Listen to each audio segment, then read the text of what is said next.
Hi guys, in today's video I'm going to show you guys how to disassemble a Glock. This is the fastest and easiest way I've learned how to disassemble them. So let's get straight into it. First thing, finger off the trigger, point towards a safe direction, release your mag.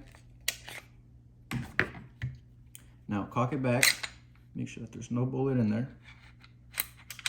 Point towards a safe direction, pull the trigger. Now these three fingers are going on top, so look, just like that. So this is how you normally grab it. Now you're just gonna put these four fingers on top. You're gonna put a little bit of pressure, squeeze your hand, barrel goes back. I'll do it again. This is how you hold it. Put a little bit of pressure, barrel goes back. Now you got two pins just like this one right here. On both sides, you're gonna pull them both down, release the barrel or release the slide, should all come forward.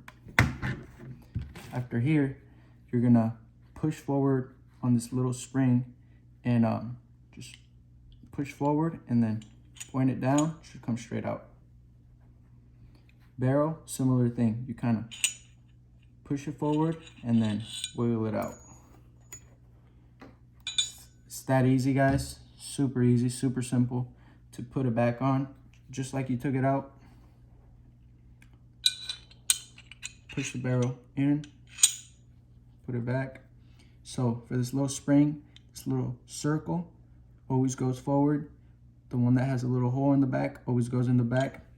And you want to put it as low as you can.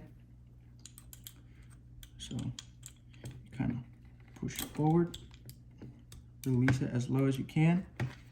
Now, to put your slide back on, you're just gonna match these little slides right here with your Glock slide. So get a better angle, just like this. Just slide right on, guys. To this, cock it back, make sure that there's no bullet. Point towards a safe direction, pull the trigger. You're all good to go, guys. If it was helpful, make sure you guys drop a like, subscribe. Thank you very much for watching, guys. Later.